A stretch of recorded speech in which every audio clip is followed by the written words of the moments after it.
So we're going to jump straight into it. I'm delighted to be joined today by writer-director Nathalie Biancheri. We have producer Jessie Fisk, and we have movement choreographer Terry Notary. You guys are all very welcome. Thanks for joining us today. Thanks, Gar. We're excited. Thank you. Special thank you to Terry, who's joining us all the way from Vancouver at the moment. So thank you very much for that, Terry. I'm going to start talking with Nathalie a bit, and then I'm going to bring in Jessie and Terry. But Nathalie, this idea of people being trapped in the wrong body is like not uncommon, but thinking they're trapped in the wrong species, so that they're actually a wolf, this kind of species dysmorphia, it's a real condition. I'm just wondering how you came across that first. Yeah, it was very, very fascinating to me as well, because I didn't initially know anything about it, and I read an article about it. So a woman who believed that she was a cat, and that this was a real thing, and that it was sort of actually growing amongst as a phenomenon amongst adolescents, mostly in the US. And it was and sort of in the article it explained, like, some people really just absolutely felt that they were sort of like the animal, but trapped in a human body. Others sort of identified more with the animal, but sort of were aware that they were still, human beings. And I found it just such an interesting and to a certain extent sort of contemporary topic, because of like all the notions of identity that we question on a daily basis today. But I also decided that I didn't really want to kind of make a film about species dysphoria in 2021, 2022, because it felt like something that, I didn't kind of want to be that person, probably making the first film, in fact, about this real condition, which didn't sort of belong to me, which wasn't something that I felt like I could represent, but rather use it as a kind of thematic leaping off point to enter then a very, very fictional world, which I was then able to create, hence setting the film in a clinic, which is obviously an imaginary clinic, which cures this illness, and kind of using it, yes, exactly, as a way to explore, these very contemporary themes, which I think so many people find relevant in so many different ways, but through this kind of fantastical lens. I think that's a great way to look at it, because when I was first reading about wolf and I heard about this condition, I was like, I can imagine there's so many documentary makers, alarm bells going off, like, oh, I need to make a documentary about this, but I couldn't find a way to think about it that wasn't some way exploitative. But as you said, as a jumping off point to explore these kind of themes and relevancies to people, I think it works incredibly well. That's exactly like that was exactly, because I also, coming from documentaries, it was a thought that I had, it would be quite interesting to make a documentary, but then I really didn't in any way, because I have like huge, both respect, empathy, understanding for anyone who feels that they are different. And so I just thought, actually entering a documentary territory, like, again, I would risk to expose people to judgment that's not the point, that's absolutely not the point of the film. So fiction felt like a safe space to kind of, discuss this very real question. And absolutely, like, even though it's fictional and it's not about species dysmorphia, it does feel like it's taken very, very seriously in the film as your jumping off point, and is kind of respected in it. But like, it's not like there's huge amounts of exposition going, oh, here's how this is diagnosed, here's where it is in Diagnostic Manual 6 or wherever we are. It kind of takes a backseat to the characters. But did you have to do a lot of research to kind of throw out some research to get to that point of kind of comfort with it? Yeah, absolutely. Like, I think the most interesting thing for me, sort of as a sort of leaping off point, more than kind of really taking it as sort of factual research that I was going to base things around, was just the understanding that in, like, even with species dysphoria as a real condition, different people relate to it in very different ways, and so that kind of, again, that feeling of like, I am absolutely trapped in the wrong skin, or rather I kind of want to be or identify, or I feel more comfortable as an animal, and they're quite different questions. And so that kind of the sort of dual nature of that question, which sort of stems around the one question of identity, was really what started getting me to think about the film, and how and what the tension could be within this clinic. And of course, I think we see that in the different characters. Jacob is completely constrained by the human skin that he's in. He's bursting to escape it. He really feels that the skin should be fur, that these nails should be claws. But other characters, I think, are using it to a certain extent as a sort of like refuge, as a mask, as a place of protection, to hide or sort of just transpose a trauma that they have, and they can't sort of deal with the world as a human being, and so they prefer to deal with it as an animal. And so I think that multi-layered question around identity, I think is what makes the film hopefully interesting to an audience. That was actually going to be my next question. I found that tension between like Jacob, who's like, and we'll come to his like really, I think quite tragic journal reading at one point about how he doesn't want to be a wolf, and like how he very much seems to be someone who's trying to be a person, whereas a lot of the other characters, German Shepherd, Parrot, Wildcat, I think like you can see that there's like I think even Paddy Considine's zookeeper doctor says at one point is an escape from trauma. It's like, it very much seems like he's trying not to be a wolf, but they're like, I can't be the person I was, I need to be something other and else. And it's fascinating kind of to watch those kind of tensions come up. Were there any other influences filmically on you making this? Because it only clicked to me a few days later, it reminded me of One Flew Over the Cuckoo's Nest, in that like there's a bit of a depiction of mental illness in that as well, but it wasn't like, okay, these are these people and these people have these issues here. It was about the freedom to be yourself and express yourself as you are. Yeah. You know, Yes, I mean, outside the space of normal, of what people would say is normal. Yes. Yes. One Flew Over the Cuckoo's Nest, obviously. I just like, also it's such a wonderful ensemble piece. I mean, it's such a wonderful film, I think, and nobody can deny it's just pure delight to watch. And of course the question of personal freedom there is hugely significant. And of course, even the end scene, I'm sure you remember that wide shot where he's running into the distant chief.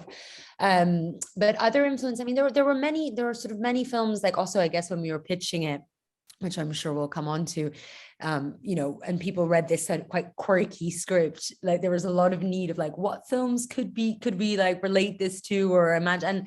And it's always a difficult question, because you think, well, nothing really, because it hasn't been made, you know, it has to be its own thing. And I think, I obviously, you know, I am a fan of Lantimos. I love Dogtooth, for example, and I think a lot of people are like, oh, it's the kind of dystopian world of Lantimos, which certainly, you know, there's influences there for sure.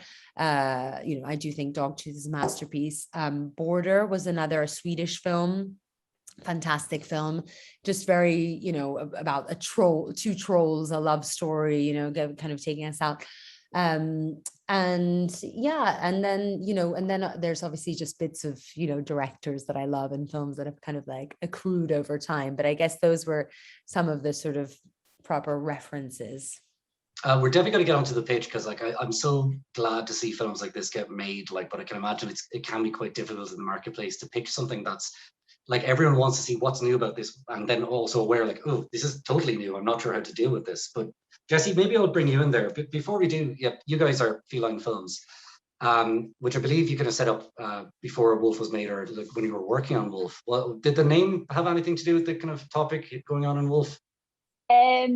Not really. Actually, everything sort of happened at a similar time. It was 2017. It was a great time to be a woman in the industry, and it was a very liberating time, I think, to be a woman in the industry. And myself and Nat had kind of bonded over potentially getting other projects going, and really just wanted to work with another. I think what became really, really clear was that we had quite a shared sensibility for things and taste. And there was just a kind of a moment where Nathalie approached me. I think there's a far more convoluted version where Nathalie had a dream and then rings me the next day, and then like basically said, I have an idea for a film and I think we should start a company together. And I'm kind of going like, okay, great, maybe, let me think about it. And then she gave me the film.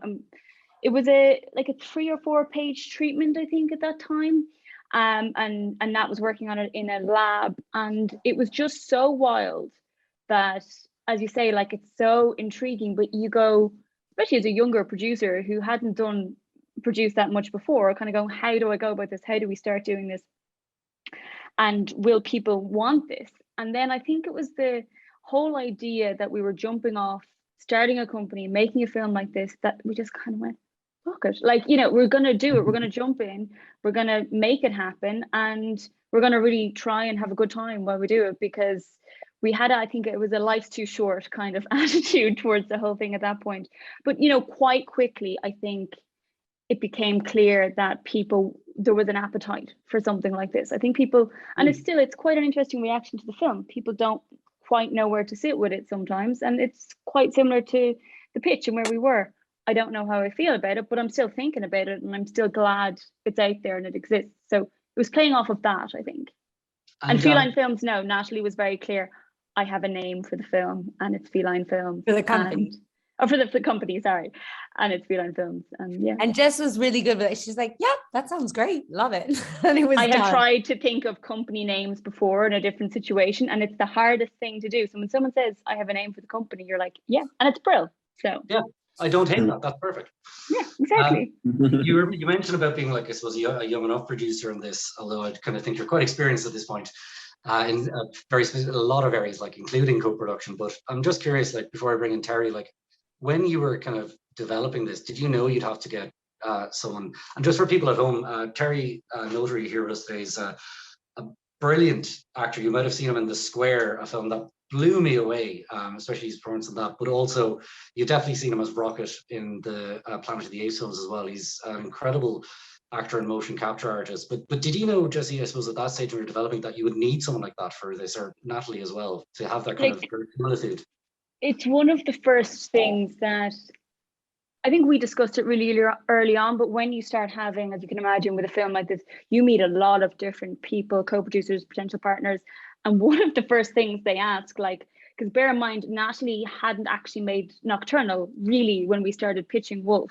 So that kind of all happened at the same time. So there wasn't as much proof in the pudding, I suppose. So there was a kind of bit of, how are you going to pull this off? I think was a common sort of theme. And it became clear, we were quite pragmatic, kind of like, okay, how are we going to pull it off? What are we going to do? We need somebody that's actually going to make sure that Jacob in particular, that there's no doubt in people's minds when they see him move, that there's something not quite human there, and that you're kind of completely, as an audience, you transform with them in a way.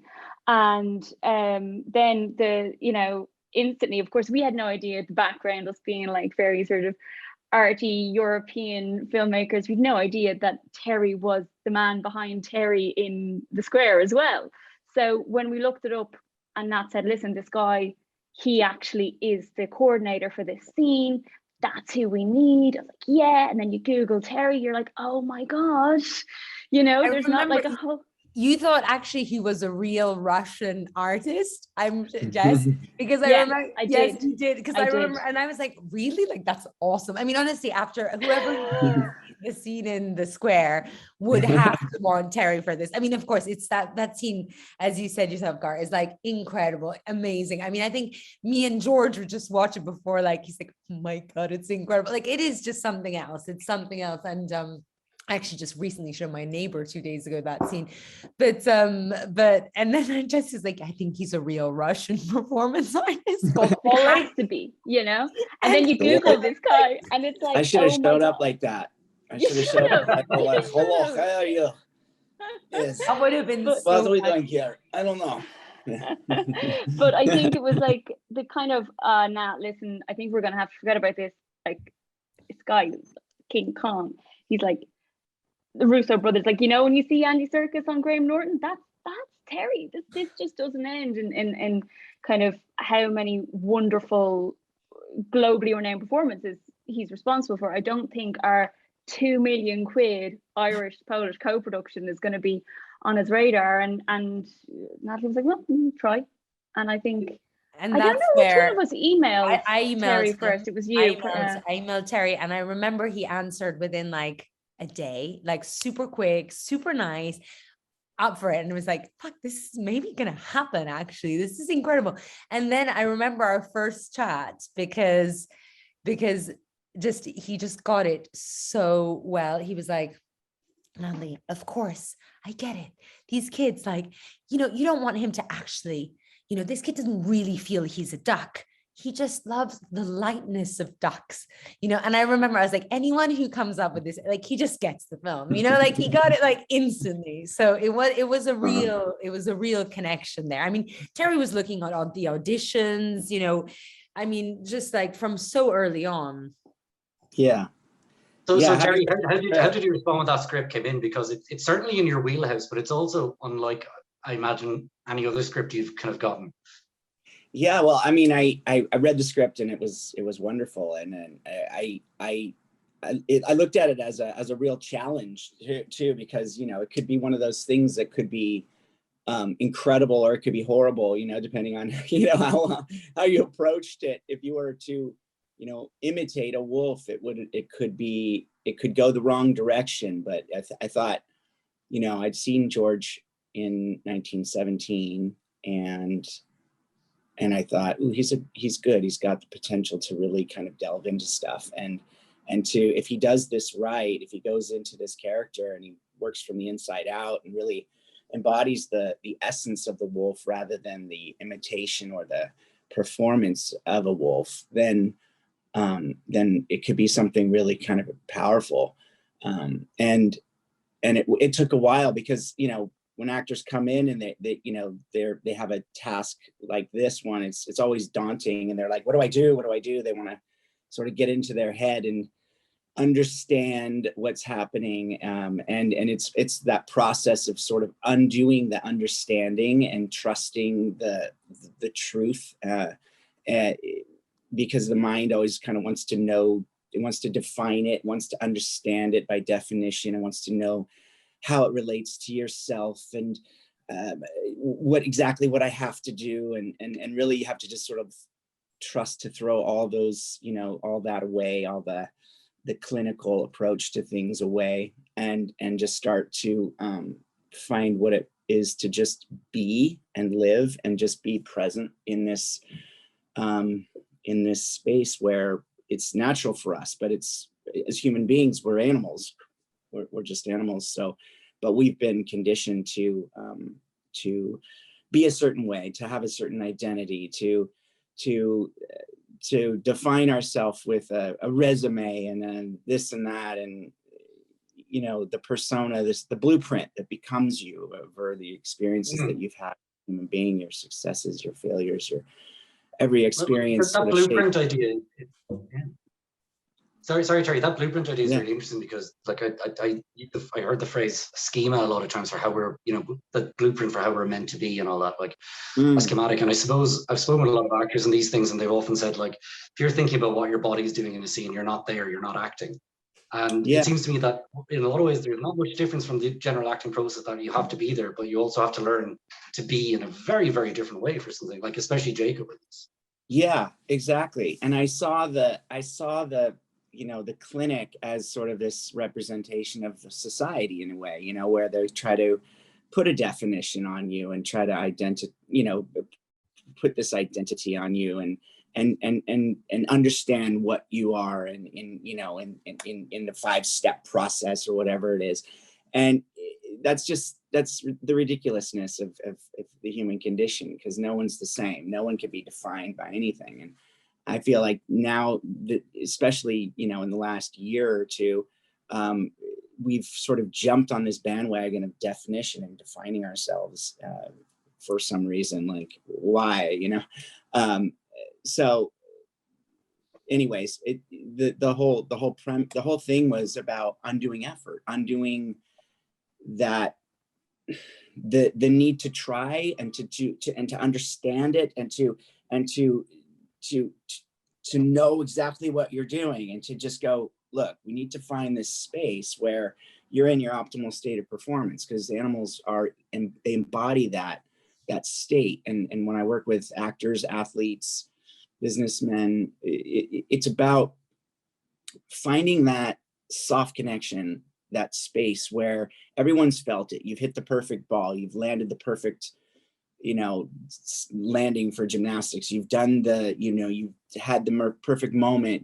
We were in the scene and you nailed it. And you come out and you're like, wow, it was like I wasn't even trying. And everyone says the same thing. And it's about understanding what that space is. It's that very delicate space between effort and non-effort, where the mind is sort of this guide and the body is connected to the mind. There's this unity, there's this union between the intelligence of the body and the intelligence of the mind. I mean, oftentimes actors will come in and I can just see they're just like, they're caught here, like I'm going to work so hard for you, and I'm going to do such a good job. I'm going to be such a good student.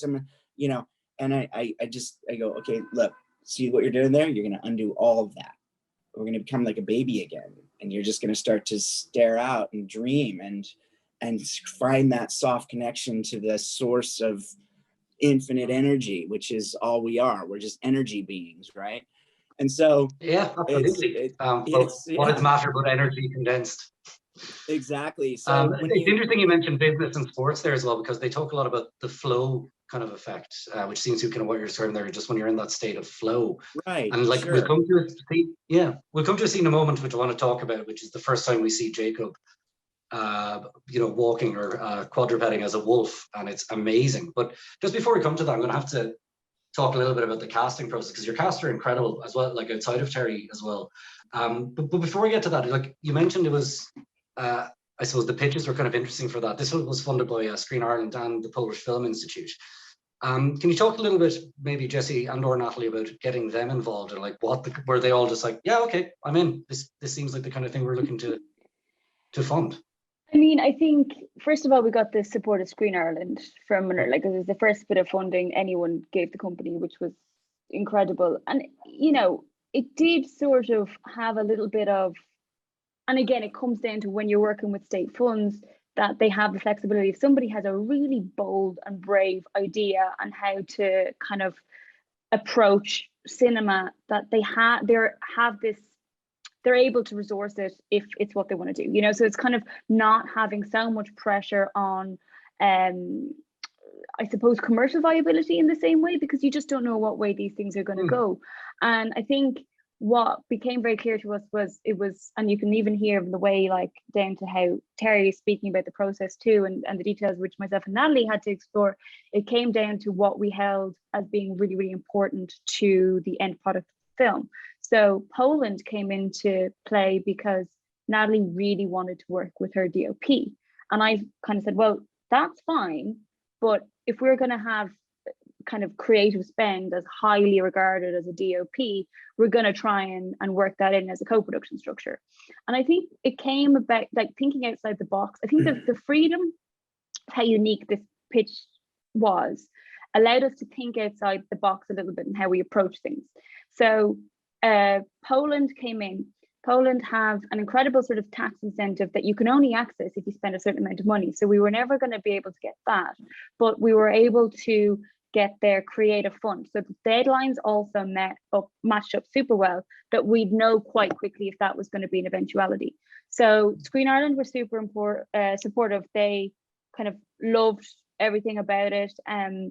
I think we actually went for Polish funds before we went for Screen Ireland funds, which is a very unorthodox thing to do. It was just because we could, with the tax credit, meet that 50%. But I think then kind of going, well, now let's go to Eurimage. And Eurimage was like that kind of stamp of like real approval for us, because it's such a competitive fund, can really hard to access. And I think sometimes when you do think outside the box and you think of Ireland, Poland as a really strong creative relationship above a financial one, is when those other funds can kind of come in and say, well, okay, we see what you're doing here and we're going to get involved, because it's a brave enough thing you're trying to do. So, that's why we ended up like 90% state funds in the project, which is also another kind of unusual thing. That's absolutely fantastic. And like, I like what you said about, like, when you think outside the box, it can hit the right chord. Just sticking with that theme, Nathalie, on thinking outside the box, your cast are incredible, and I really can't imagine anyone, I suppose specifically but George McKay as Jacob.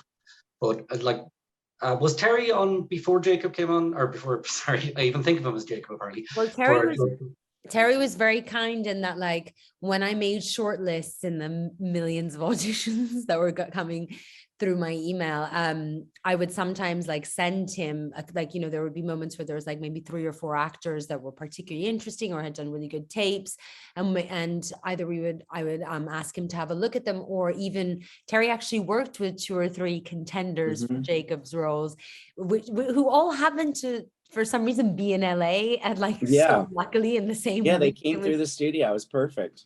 It was really, really lucky. And but I think it's kind of, the casting process, it was very different for each character. Like for the smaller roles, again, it was like so many tapes.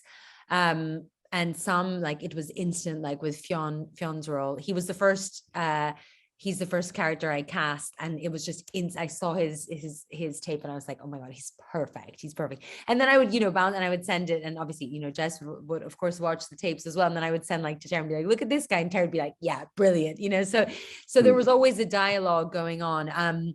But Fionn was the first, and then other actors, I think, Dara, who plays Squirrel, was like not too long after. Lola, for example, we'd worked with on Shadows on another film, so that, having seen her extensively, like I offered her the role. So there was just so many different kind of nuances to it, but overall, it was a very, very, very long process. Lily, for example, was suggested.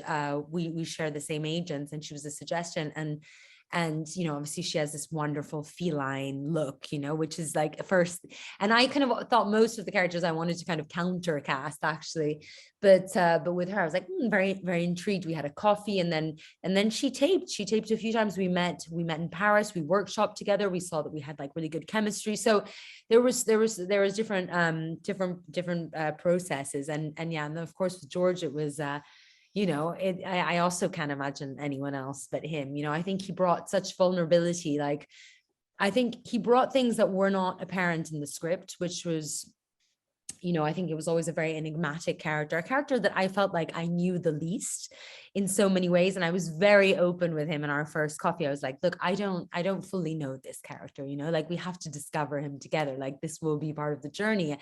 And I think, he holds huge mystery. And I think what George really brought into Jacob was just such fragility behind this, very lupine, perfect movement, these aggressive moments, but such a boy, such a boy. So yeah. Yeah, no, he's absolutely incredible in it, and I'll come to that scene in a minute, and I'll bring Terry in to talk about when we first see him on All Four. Like it's beautiful, but him and Lily have such great chemistry, but it's a very weird chemistry, like in a certain way, because it doesn't seem like boy-girl chemistry. It's like genuinely like much more about their kind of kindred spirits or different spirits. Like, did you have to kind of chemistry test them together, or did you just workshop that? Or I think that for me there was a kind of key element to their love story, not love story, which is, I always thought of those two characters as parallel lines, that it was in some, that they would never really intersect, because even though they, fall in love in this kind of sort of, in the way that at that age you kind of fall in love, like sort of ish, but they really, I think what both of them, and I think it took a very long time, like with working with both of them separately, just to find this and to see this. And because of course everybody wants to be in love, and so they were like, no, but we love each other. And I was like, do you love each other though? Or do you love a projection of what you're looking for in the other person, And obviously her, as someone who's been in this clinic for so long, who's basically know nothing of life, know nothing of emotion, know nothing of like even sensorial feelings. And then there's this creature effectively that comes in who's, so free and so different. I think she falls in love with the projection of everything that she would want from life. And I think with him, he sees in her just the shared loneliness, this moment of like respite. But do they, and hence it was so particular. And then we'll go into sort of like the chemistry and stuff, and we worked so much for that with Terry. But it was a weird one, because it was trying to like get them to become very close, but also always get them to be apart. So even, for example, the scene on the roof where it's the sort of longest dialogue session, and they're kind of opening up about each other's past, like the way that we rehearsed it, because of course the instinct was to go like so close instantly, like look at each other, feel each other, touch each other. And I was like, no guys, remember there's a shard of glass always in between. So we would rehearse the scene, and I would touch one of them when they had to look at the other, eyes closed when they had to look at the other, and then the other when they had to, so that they were always missing eye lines, so one was always looking at the other just a second that they had looked away, and the other and George looks at Lily and she's already looked away. And so that kind of pattern of chasing something which is almost always escaping you, I think hopefully started seeping into the relationship. And then we were kind of able with Terry to then really work on actually finding that chemistry. And that was also a very intense process, wasn't it? It was like a lot of movement, a lot of them, starting with just touching with their hands. That was like one of the first exercises you did, didn't you? Yeah, it was great. I mean, well, the place where we were quarantined in a hotel on the ocean, on the beach. It was amazing because the tide would go out and we'd have this giant, like, you know, space to work in on this ripply sand. It was beautiful. So we would go out and really, I mean, in the beginning, the movement did not look good at all because there was this two-dimensionality about him. You know, he was aware, this awareness. When anyone's aware of themselves, their intention is upon themselves. Their movement is not usually beautiful. What makes it beautiful is when you get to that space where you actually transcend past this two-dimensionality, you become three-dimensional and you start to enter this presence, this state of unawareness, and then the movement just has this ability to set in and become real. and it's really when that little magic happens. And so, you know, people can move really, really well, but if there's an awareness of what they're doing, you have a hard time pulling out of this sense of them knowing what they're doing, and that specialness is not present. So when they transcend into that three-dimensionality, and sometimes even that four-dimensionality, is when you can go, oh wow, I can vicariously live through this person as a spectator and be this person, because there's this open channel, and that's what I feel really kind of makes movement and motion and performances special. And that's what we you strive. made a good point there about being able to empathize with the character then, because that first particular scene where and just to refresh people, when Jacob at night, he goes down this hallway, and I think it's the first time we see him walking all fours, and it is absolutely amazing. And I said it to Nathalie and Jessie and Terry beforehand, that the way he walks is so soft, like he's not leaving, you know, a trail or making a noise like a wolf hunting. And I was like, they must have taken the sound out there. He can't have been that light on his feet. And Jessie, you mentioned that someone had said, oh, I could see the bit of CGI on the shoulder blades going, and none of that was there. But like, I just felt like, oh, what it must be like to feel that, you know, like live and calm. It's absolutely beautiful. Like, but Terry, you said it took a long time to get to that point. It did. I mean, you know, when you start something and the human condition is to go, I want to get this right. How do I do it? I want to get it right now, you know. I'm a successful person. I need to do it now and get it done, you know. And then, you know, once they realize that that's not working, then there's this submission state that happens where they're like, and you give up, and then you're like, oh, wait, what was that? You just did something beautiful. You mean when I do that? Yeah, now you're finding it. And it's like, oh, and then you start to fall into this state of undoing and this non-effort. And then you're like, oh, wow, okay, now I get what the challenge is. The challenge is not working hard, it's undoing what I'm used to doing as a human, with my condition as a human being, which is to try too hard to do everything. And that's the plight of humanity, really. I mean, if you look at animals in nature, it just happens without thinking, without effort, and we can learn a lot from nature and a lot from animals. So going back to that, it was a process of undoing and going, oh my gosh, okay, now I know how to work, because it is hard work. It's just a different kind of hard work. And so it was intense. It was intense, and it was about getting into that state of presence before we started working, and then just jam sessioning with Nathalie in a room for hours and hours, and then finding where those moments were, those little states of vulnerability, where, you know, that vulnerability is when you're just open like a child, and you're aware and awake and wide and receptive. And vulnerability is often considered as a weakness, but it's actually a strength. I mean, when you see something that's vulnerable, you see that the channels are open, and there's that ability to emote and receive, you know. And well, absolutely, I think empathy requires a certain amount of vulnerability, and I mean, yeah, that kind of always then when you're viewing a scene like that, or even the subsequent scene where he meets Wildcat for the first time and he's hailing out the window before they go up to the roof. Right. Like you can, like I felt anyway that I could totally like feel them. Like Natalie, did you always know this was going to work? This process with Terry, I presume you did. You mentioned it was delayed because of COVID, so you had a bit more time, I imagine, to prep. But did you ever think, oh God, this is not going to work at all? Yes, a lot of the time, to be honest. Like it was, it's a huge look. It's such a huge fear with a script like this because, for even though we had, of course, like there was some people didn't respond to it. Like all in all, we always felt like we were quite lucky. Like that people are interested in the pitch, like things were going well. But then I felt there was this enormous enigma, which was, is it going to work or is it just going to look ridiculous? And I used to joke with them, but it was completely serious, obviously. I was just like, was very honest. And I was like, guys, if it doesn't work, you'll see the camera, like we'll see it, you say stepping back, it's going to all be on a wide and there'll be this like very like distant. And so I think the before actors are a bit like, God, like, well, we know that basically we're failing if that happens.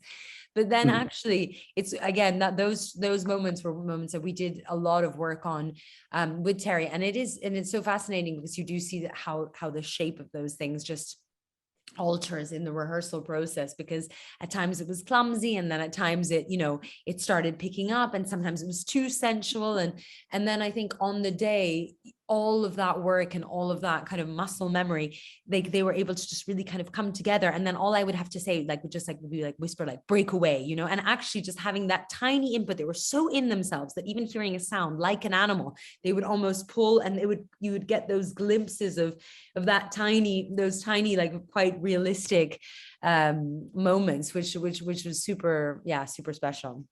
There really are quite a few super special moments in that, but I'm just wondering how the other actors who weren't playing animals, like Paddy Considine, for example, how they kind of bounced off the energy of the other actors, because you mentioned the humor, but there are moments as well of like quite, you're dead right, like life isn't one note. Like, so I love the kind of different cadences the movie had, but that scene, I think it's early on, where a squirrel is climbing the tree and Paddy Considine's like, seems to be really calm and just like, climb the tree, use your clothes, and it's horrifying, like how the nail comes off and stuff like that. But like Paddy Considine, especially at the end, then when he's kind of mimicking the animals, again, spoilers, everyone, he's terrified me more than he has possibly since Dead Man's Shoes, or he's that thing. It's a really great performance from him, but again, it's a lot of different tones as well. His characters, very interesting, and and also kind of went through a lot of processes in the script of like being rewritten and fleshed out and stuff. And I think it was in a film which hopefully aims to sort of explore all the ambiguities of humankind and the contradiction, and sort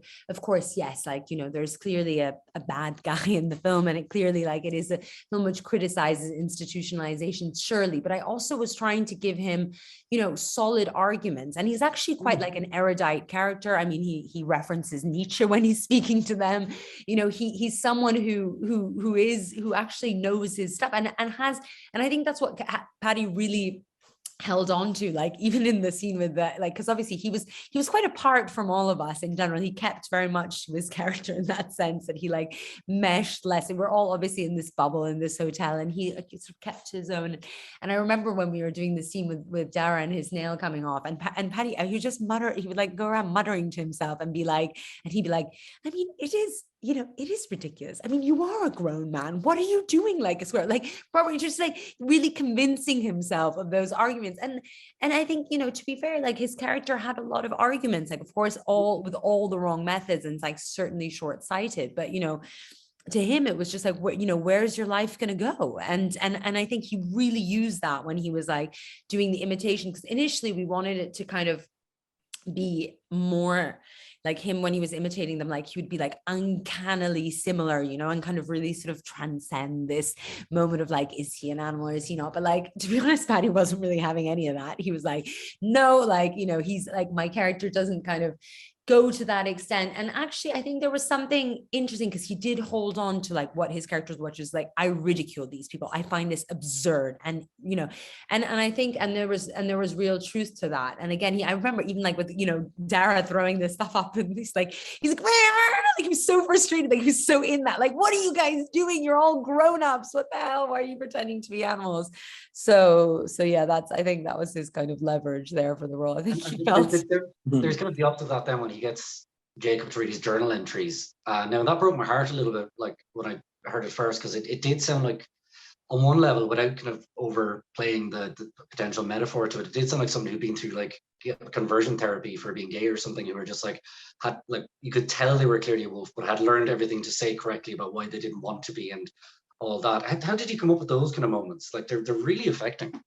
Yeah, I think, again, with Jacob's character it's such a hermetic character. He's someone who's so, because it would felt right and natural for him not to be a talker and not to be, someone who believes he's a wolf isn't really going to sit there and sort of tell you how every twist of emotion that's going on inside of him. So, part of the challenge, obviously, in writing the script was how to, bring to life some of those inner emotions, which I think George captures so well in every kind of beat of his stillness, but a little bit to give a little bit of a hand to the audience. And I think, it was just an idea at some point while I was writing, that a journal would be quite good. It would also be, it's quite truthful in therapy, journaling, writing. And I kind of obviously had written what I imagined to be his feelings and his emotions. And then, but what I think isn't particularly nice about that scene, and I think is like the beautiful thing about making a film and that really strong collaboration with good actors, is that by the time, obviously, we're like 2 months into lockdown, and George, being the extremely fantastically disciplined person that he is, he was journaling, he was drawing wolves, he knew the anatomy of a wolf like inside and out. Like the drawing at the beginning of the film, he did it, he does everything himself. Like you won't find a stunt double, he's like quite the. And so with the journal, like actually, because I was also, and also to keep the dynamism alive, like we're all like there waiting to see, will we make this film? Will we not? We're all in lockdown. So I would also give him like tasks and things. And so, I asked him like, why don't you try and maybe, write this journal entry that we have in the scene, like just with your knowledge now. And I think just the tweaks that he made that were so specific to him, knowing the pain, for example, of being on those knuckles, of sitting down the right thing, of trying to force himself into a wolf's body when he effectively was a human being, just added that truthfulness, to the moment. So I was like, yeah, brilliant, let's use it. So yeah. That's fantastic. And just on that, like before I kind of talk a bit more about the shoot, I suppose, Terry, like we mentioned that like Jacob has a very close connection to the wolf part of him, and other people may be coming at it from like a trauma place, like or as a refuge, like Nathalie said. Did you kind of, when you were working with the other actors, did you kind of have little nuances for them who mightn't have been so connected to it, or was it all the same process? So for example, with the German Shepherd or Parisher. I didn't really work that much with the other actors. I mean, a little bit, a week here with, I worked with Lily for a few weeks, but mostly with George.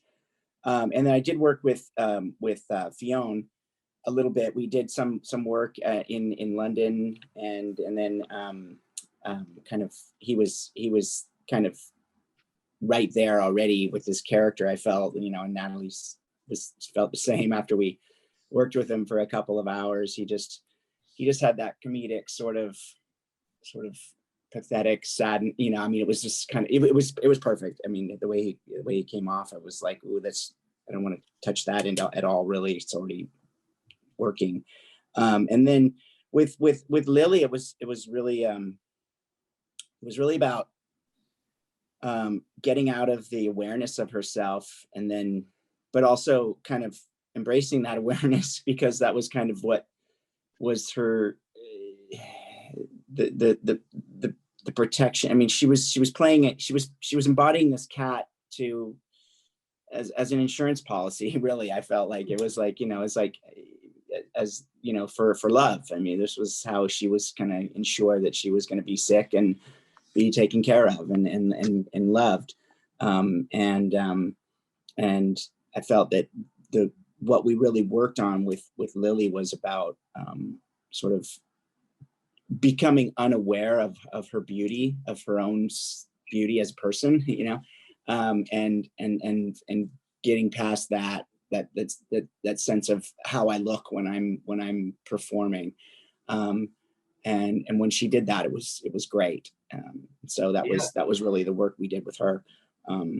It But was yeah, terrific because she did remind me so much of a cat. I have a cat, and it's like, I like you, but I'm going to stay over here, especially at the start of their relationship. But she just had that yeah, aloofness, but I couldn't quite place what was coming from the cat or from her character. It was really interesting. yeah. Um, It was a really great process working with them together too, because we would just go out again. The tide would go out, and we would just go way out, and I would just have them just do like contact dance with one another, and just hold and just press against each other and just look at each other, and not communicate verbally, but only non-verbally. And we found a lot of this sort of where they came together and the distance that they had at the same time. There was this, it never really kind of became a union. Although there was this intrigue and tension within that sort of connection that they had for one another. no, it really is beautifully observed. And like, I was glad to hear Natalie say about that kind of sheet of glass between them. It's really interesting to hear that was all planned out so much. Like, it works really, really well.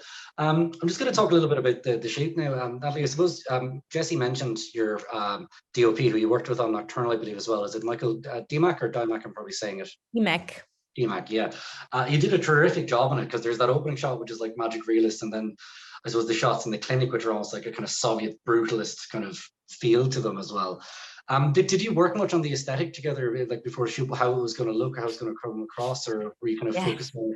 Jessie's laughing here, I can see. It's because it's an understatement, like it's on the aesthetic. I mean, like Michał is, apart from obviously like incredibly talented, clearly, but he's also one of the most hardworking people you'll meet. So it's like, and we're both very big on preparation. So we love to prepare like thoroughly in advance. I mean, to another level. So basically my first film, Nocturnal, is how we met, and we didn't know each other before. We hadn't collaborated before. It was a crazy time constraint, so we kind of came together and shot this film in very, very little time, and we filmed the whole thing on his camera before shooting. So that was kind of the template for like, this really works for us, let's try. And like with Wolf, we had so much more time. So I mean, I had a 150-page document with each scene, and basically we'd rehearsed at every angle with every person who was possibly available to be standing in this scene. Could it be from here? Could this be the blocking? Could that be the blocking? Could this be the blocking? I mean,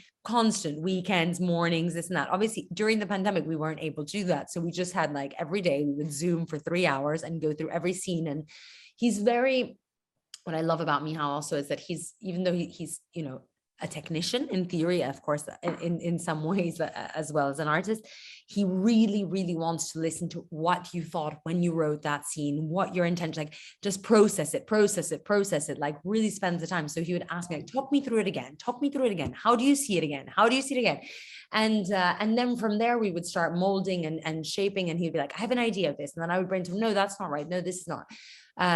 So there was there's so much of that went in. And then obviously Joe, the production designer, came on board, and kind of, I think from the moment knowing there was this collaboration with Poland, but also earlier than that, like a photographer that I really loved called Alexander Gronsky, who's Russian actually, but has these beautiful sort of post-Soviet landscapes with snow and these, brutalist buildings and a few trees. And that was a big part of my mood board for Wolf, and it had quite a clear aesthetic. So then obviously we knew we were going to shoot in Ireland. So it's like, how are we going to recreate this on a 2 million budget in Ireland after seeing like, I don't know how many buildings, and nothing, of course, looked anything like Warsaw outskirts. So, but the Deer Park had something, it had glass, it had structure, it had a certain kind of gross, but sort of charmingly gross palette at its heart. And then, from there we were able to kind of, with Joe and Michał, really craft, and again, time, like having that